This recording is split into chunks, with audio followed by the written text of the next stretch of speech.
Some of the challenges that sellers are facing when it comes to selling their property. I'm going to share with you 10 things that are issues, concerns, common mistakes that we're seeing that a lot of sellers are going through, and things that you should be looking after.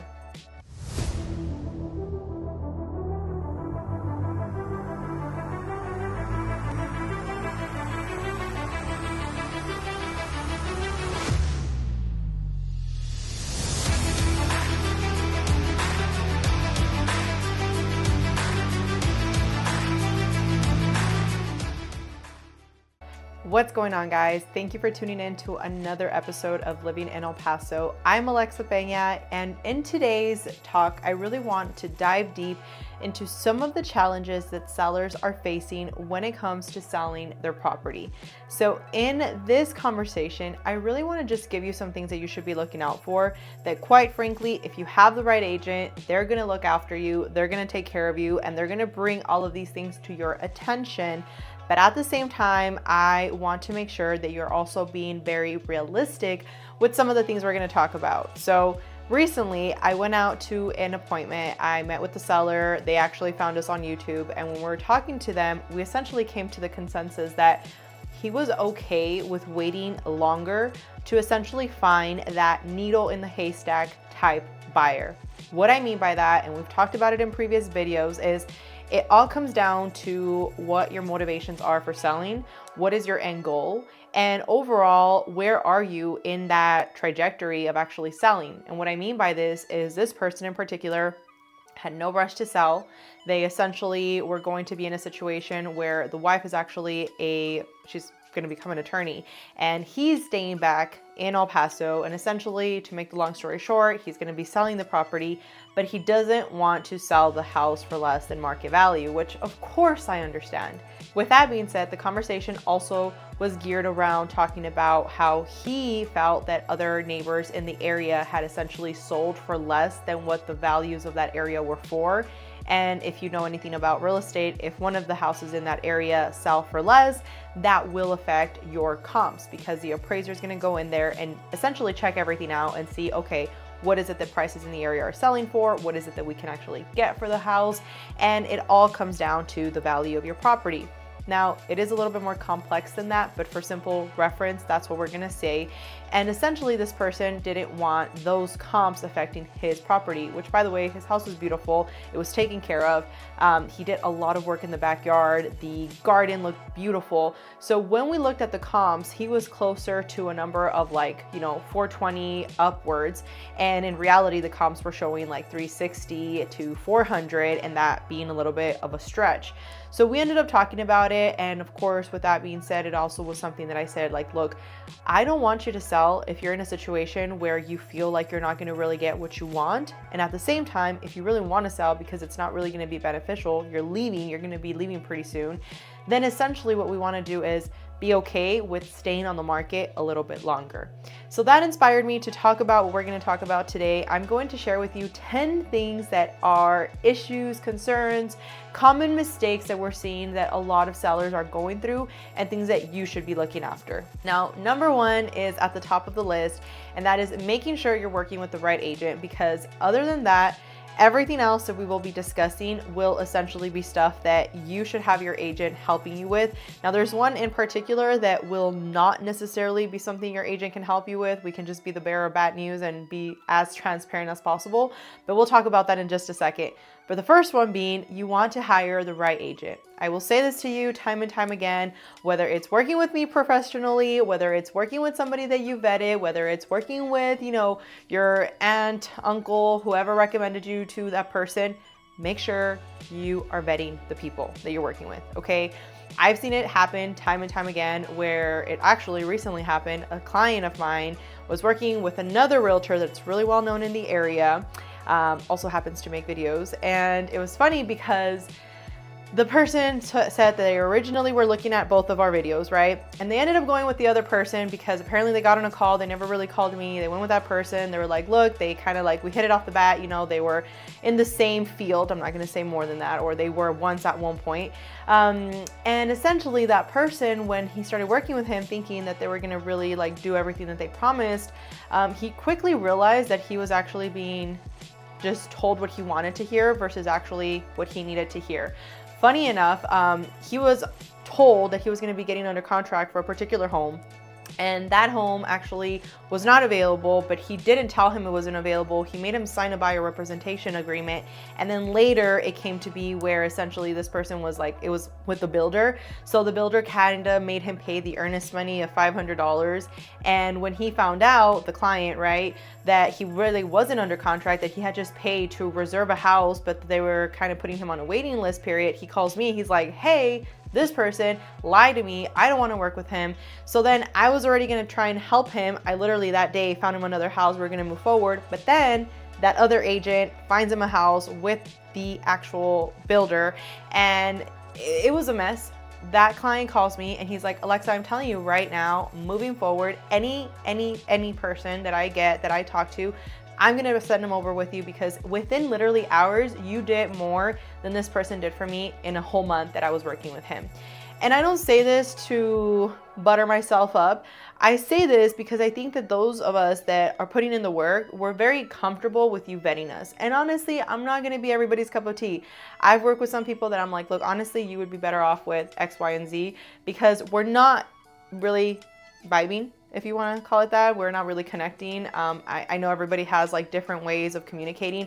I'm very honest. I'm going to be very transparent. I'm going to tell you exactly what it is. And I also want to be realistic with you. So I'm not just going to tell you something that you want to hear just because I want you to work with me. I would much rather be honest with you and transparent with you. And if we decide to work together, amazing. But if not, I wish you all the best. You want to find people that are not just going to tell you what you want to hear, but are actually going to be honest with you. And unfortunately, nowadays, there's so many people that just to make a quick buck, they want to tell you everything that you want to hear. And then at the end, you find out their true colors. So beware of making sure you're working with the right agent. Now, number 2 is what is super crucial to actually sell the house, which is pricing the home correctly. Now, why is this something that we need to talk about? Well, because a lot of the times we're so married to the idea of what we would like to get for a house that we're not being realistic. And I will be the first to say I've done this myself with my property, okay? I know that at one point when I was at first considering actually turning one of my houses into an Airbnb or selling, I was very set on a specific price. And I knew that the comms were not supporting that price, but I didn't like it because it was my baby, because it was a house that I put money into, that I took care of, that I did all these works and upgrades to, right? But the reality was that the market was dictating the price, right? There's nothing I can do to dispute that. So when it comes down to pricing it correctly, there's 3 approaches. There is the lowball approach, there is the accurate approach, and then there is the over-the-top approach, okay? Obviously, as the name implies, it is going to be under market. That's when you're like going through a divorce and you're just like, sell this house, I need it done, I don't want to deal with this person. Maybe you're relocating. There's some situations there where it will call for that, or maybe there's people that are behind on their mortgage and they just don't want to go into foreclosure, and they would rather just get whatever they can. They're not gonna make a profit, but they're like, look, I just don't want my house to go into foreclosure. I need you to help me sell it. That's a short sale. So that is a different approach, right? But if you're not in that approach, you're gonna be in the price where you're listing it above the market value, or you're in the sweet spot, right? The nice little Goldilocks value price. Now, this is something that for most of our buyers, they opt to be in the sweet spot where they're going to be able to get enough traffic, where they're going to be able to actually get enough engagement, but not to the point where they're being unrealistic with their price. This is where you want to be very, very careful. I am telling you, I have seen it time and time again where agents do this little known thing called buy the listing. And what I mean by this is I'm gonna tell you, hello, Mr. or Mrs. Seller, I really think your house is beautiful. I think that we should sell it for, let's say I tell you 500,000. And in your head, you want it 700,000 for it, okay? Following? I know that that value is unrealistic. I know that I've seen the data and that is not going to appraise. And I know that most importantly, whoever comes in to buy this house, they're going to have to really need to buy this house in order for them to agree to such an astronomically higher price, right? However, I don't want to tell you that. So what I'm going to do is I'm going to say, hey, you know what? All right, let's test it out. I think I could work with this. Let me see what I can do for you. Sign the agreement. We signed the agreement. Now you're locked into the agreement with me. And then later, after 6 months of no showings, I'm like, hey, well, you know what? I think we should lower the price. Or maybe sometimes not even 6 months. Literally after a month of no showings, the agent's already telling you we should drop the price. Another month, drop the price. And then what ends up happening is that you're back at the price that you should have originally priced it at. But then you're gonna have another savvy agent come in and say, well, your house has been on the market for about now going on 6 months. We want a price reduction and we want closing costs. Now, does that mean you have to sell it to them? Of course not. However, if you're in a situation where you do want to sell and now you've been on the market for 6 months, you just shot yourself on the foot, all because that agent listened to what you wanted to do and didn't advise you appropriately.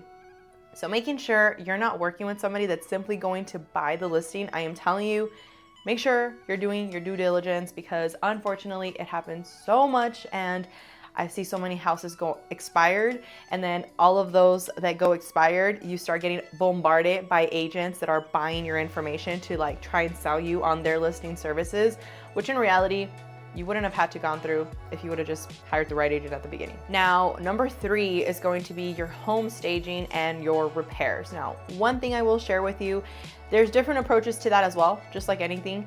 But the reality here is that when you are selling your home, the more you know, the better. What I mean by this is disclose, disclose, disclose. A lot of the times, depending on the price point, depending on the situation, we will tell our clients, let's do an appraisal and let's do an inspection. An appraisal, because we want to make sure that if that house, let's say we're listing it for, I don't know, $1 million, we want to make sure that that value is accurate. And paying $600 to appraise a property is well worth it in order for us to make sure that we're pricing it correctly and we can get you the most possible, versus hoping that it appraises and then later we get a buyer's agent that comes in, their buyer does an inspection, and then we find out that the price was actually $800,000. Now they're unhappy, now they want to renegotiate terms, and now it's a mess, right? So this can happen. Now, like I said, it depends on the price point, because not everybody is willing to actually do that inspection prior to it. We've had a lot of clients that they're like, look, just run the comps and make sure that it's good. We don't want to be in a situation where I'm basically paying additional fees for an inspection. There are certain agencies that will help you pay for that, but I'm telling you, ask for the price point, because for the most part, people will end up including that service unless you're actually like paying over $1 million. Like let's say you're selling a house for $1 million and above. That's typically when they provide the services. I see it where it's like, let's say a $300,000 home. They're like, no, you have to pay for it. So just ask these questions. Another important thing there is the inspection. If you conduct an inspection from the beginning, I am telling you, it's the best thing you could do. Why? Because now you know everything that's wrong with your house. You can disclose it and you can say either take it or leave it. We're not doing anything. Or you can fix some of the things, which I highly recommend, because just put yourself in the situation of the buyer. If you are buying a house and the seller's being unrealistic with you and the roof is caving in or the foundation is giving them issues and they're saying no, they're gonna walk away from that deal. I feel like anybody in their right mind would, right? Unless the price is good, right? Well, then that's a whole other conversation. But assuming that you're pricing it for the market condition of the value of the other houses, and then you're still wanting them to buy your house that is falling apart, obviously that's a disservice to everybody. But having an inspection done and having those things that are major items taken care of, and then just telling the buyers, look, we've done the major things, we're not doing anything else, here's what it is, it eliminates so much stress from you as the seller and even as the buyer, okay? Like if you're buying a house that already has an inspection report done, it is amazing. Ask your agent if they offer any services like that. We do, for regardless of the price point. So that is something that you can ask your agency, hey, do you have this package available where you will conduct the inspection and also do the appraisal? And if they know what's best for you, they will definitely tell you, hey, this is a great deal and this is something that we can do for you. Now, another important part of selling your house is actually finding the right buyer. And this is something that a lot of the times people underestimate why it's so important to make sure that you, whether you're a buyer watching this video, okay, or you're a seller, that you only allow people that are qualified to come into your home. And if you're the buyer, that you're actually qualified to not waste anybody's time. Think about it this way. If you're a buyer and you're watching this video, would you want a random stranger coming into your home? No, right? Chances are you don't want that. Same thing when it comes to you as a seller, right? If you're selling your house, you don't want a random buyer that is not qualified to come in through your house. And I'm telling you, this is honestly a problem with realtors, that they are showing houses to unqualified buyers. And to be quite honest, whichever side of the transaction you're in here, you're doing a disservice to your people. Why? Because you should actually set up a consultation, guide them through how to buy a house and why it's in their best interest to be qualified. Because if they have a listing agent, like we would be recommending our sellers ensure that they are fully qualified before we allow any buyers in, then at the end of the day, you are going to be in an advantage, because now you know I'm qualified, I know my terms, I know more or less what my rate is going to be. Let's go out there, show me houses, versus the contrary of that, which would be, I'm not qualified, I don't know what my monthly payment is, I don't know what I'm gonna buy, but show me houses. And that is what a lot of realtors do, okay? So making sure that only qualified buyers are going through your house is super important. It's going to avoid you having all that foot traffic that is just gonna wear down, whether you have, you know, your, I don't know, let's say you have carpets and you have 200 people that go through your house. I mean, that's ridiculous, right? That's a bunch of wear and tear that you're getting on your house that is unnecessary.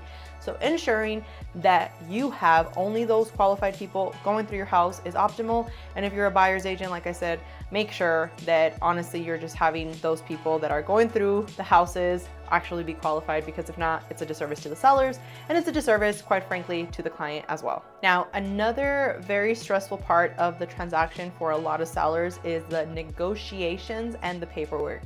Now, this is why I say, of course, know what it is that you're committing to. If you're deciding that you want to sell it on your own and you are okay with preparing the documents, making sure that you're doing the negotiations, making sure that you are getting your title company, that you're having everything in place for the best possible outcome, then obviously this is not applicable for you.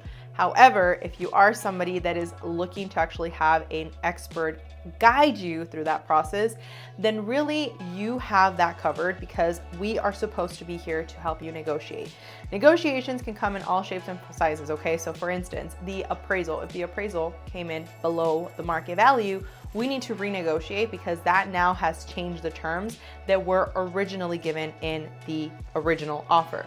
Let's say there's repairs that are required. Let's say there are problems with something related to the earnest money, the option period money. There's a bunch of things that we really want to make sure are taken care of before you proceed with actually doing the executed contract. And if you don't have that taken care of, I am telling you, negotiations and agreeing on the forms, the paperwork, all the legal jargon can be very stressful. So just make sure you're looking after that. Make sure that they're reviewing the contract with you. Make sure that you understand what the option period is, what the earnest money is. Option period is something that a lot of the times people will call it different depending on what country and county you are in. However, we call it the option period, and the option period here in Texas is going to be when you are doing your due diligence. A lot of places call it the due diligence period as well. But essentially, if for any reason the contract that came in had an option period of 7 days for $100, that means that the buyer has 7 days to conduct any inspections, and during that time frame, back out. Now, again, take this with a grain of salt, because depending, and we'll talk about that in another video if that's something you're interested in, how to get your offers accepted, check that video out next. However, that is something that a lot of the times, if you're in a multiple bid situation, putting an option period might not be the best thing for you. But again, have your agent advise that accordingly depending on the situation. Now, another important thing is timing the sale of your house. What I mean by this is, let's say you're in a situation where you are competing with 20 other houses in the neighborhood, right? And you know for a fact that the builder in that area is still building homes, and you want to price your house literally almost the same price as what a new home would be selling for. We had that happen. A new builder was actually selling houses around like the 280 price point, and then we had one of the clients that wanted us to list their house literally wanted to sell it for 280. We're like, it's a $5,000 difference, and I mean, anybody for the most part would want to go with the new house, because why would I pay more for a used house that, even if it's just a year older, I could get closing cost incentives with the builder. I can get slight upgrades. There's a lot of things that you want to compare. So just making sure you're actually timing the sale of your home at the right time. I'm telling you, it's game changer. It's going to help you. Just ask your agent like, hey, I want you to run an analysis for me now, but I also want you to run an analysis for me right as soon as we're going to go on the market to make sure we are planning everything as best as possible. I had it happen where there was this listing we had and there was another listing. Honestly, they were practically identical, but our listing, when we went live, we priced it, literally it was like $1,000 less than what the other listing was there for. But that house got like the stigma of being on the market for a while, and our house had just came on the market. It was brand new. We got professional photography done. We did the staging. We did the works. And a lot of people went through that house, and we actually ended up getting multiple bids on the same house that somebody else could have bought down the street for $1,000 less. So just making sure you're timing it appropriately. And again, having the right marketing team to back you up, AKA your realtor, that is very important. Now, here is the one that I told you earlier that is something that we can talk to you about, but honestly, it just comes down to you. And I brushed over it earlier, which is the emotional attachment to your house. I understand that you have built memories in this property. I understand that it was a house that you lived in, and it's a house that you put money into, and all of this beautiful stuff that you've done through the years. But the bottom line is that if you were a buyer, you don't care about that. You care about the bones of the house, you care about the quality of the house, you care about the upgrades of the house. You don't care about any of that other stuff that to you might be important. And this is something that's a tough pill to swallow, because at the end of the day, we have this emotional attachment, right? We saw our kids growing up there. We saw, our dog growing up there, you name it. And when it comes to sell, because we're so set on this like unrealistic expectation of what the market should dictate, and then the market dictates something differently, we're upset. And sometimes we shoot the messenger. We're just the messenger. We're just here to give you the facts. We're just here to give you the data. We're here to give you an educated, professional opinion, right? Because that's all it is at the end of the day. It's an opinion. It's my expert opinion. But you have to be the one to decide whether or not you think that is what you want. And I'm telling you this because a lot of people won't tell you this. Don't sell if you don't want to sell. Like, nobody should force you to sell, right? Unless you're in a situation where you really need to. I mean, of course, that's a whole other conversation. But if you're in a situation where you're like, I love my house. I'm just kind of wanting to sell it because I wanted, something, let's say the kitchen's upgraded. Then upgrade your kitchens and keep your house, right? I think this is something that you should just consider a little bit more carefully, because a lot of the times you're moving for the wrong reasons. Now, if you're moving because you need more space, or you're moving because you need less space, or you're moving because your kids are leaving, or you're moving because you need another job, whatever it is, those are things that you need to now take into consideration to leave your emotions out of it. Emotions are not going to help you in the sale. You need to be very logical. You need to be very strategic. You need to be very analytical. And at the end of the day, if you can take those emotions out, it will help you and it will guide you to make the best judgment possible for that sale of your home. And the last thing that I've seen a lot of sellers struggle with lately is going to be the marketing. And I'm telling you this because we've seen it with expired listings. A lot of agents, unfortunately, they're not doing marketing for your house. They're just not, okay? And I've seen this mainly with like the older generation realtors where they've been in the industry for 20 plus years. They don't even know what running an ad is. And if they know what running an ad is, they've only known about it because somebody else has run ads for them, but they don't know what the click-through rate looks like, what overall their ad conversion is looking like, what the CPA, there's so much logical things that go into the behind the scenes of running an ad that if you don't have the right people or them themselves knowing what exactly they're doing, you're not getting as much exposure as you could for that house. We had a house literally a month ago, a beautiful house. It was listed at a great price, right underneath the $220,000. And in that area, there was other houses, okay, listed for around that same price. This house in particular had the upgraded turf in the front and in the back. The house had been very taken care of. It was actually 200 square feet smaller than the competition. We literally got 8 offers at the end of our marketing strategy plan. So this is something that it just goes to show you marketing it is going to help you. And of course, making sure that you have it taken care of when the people go in through the house. You don't want it smelling like cat piss or other crazy stuff. Making sure it's clean. Those things help you, which we talked about in another video. So if you're interested in checking that one out, go ahead and click down below once you're done here. But overall, just making sure that they're backing you up with the right strategy is super helpful for you, because at the end of the day, you want to get what you deserve. You've invested so much into that house, and the last thing you want is to sell it for less than you deserve, but at the same time, being very realistic about what your professional advisor is sharing with you. So with that being said, I want to thank you for tuning in today. Thank you so much for all of you that have continued to watch the channel. I genuinely appreciate you. And if there's anything in particular that you guys would like for us to talk about on one of our videos, please drop that down below on the comments, or feel free to send us an email. And I've seen the subscriber count going up. I mentioned this to you guys, that we're going to be doing a raffle pretty soon. So now that I have decided what we're going to be doing, it's going to be on, again, so bear with me here, okay? Essentially, I want to give you a spa treatment. I don't know if that's something you're gonna like or not. I hope you do. It's like, well, if you're in El Paso, it would be at Massage Envy. If you're somewhere else, we will figure it out. We will find you a place there where you're at, and essentially go ahead and obviously send you your gift card for that. So the steps for you to enter for this next raffle that we're gonna be doing is for you to like the video, make sure you're subscribed to the video, and share it. If you could go ahead and do those 3 things, we will be verifying. Just go ahead and comment down below the word seller 915, and we will go ahead and enter you into the raffle. And on our next video, we will go ahead and release the name of the lucky winner. So with that being said, thank you again so much for all of the support. I will talk to you guys on the next one.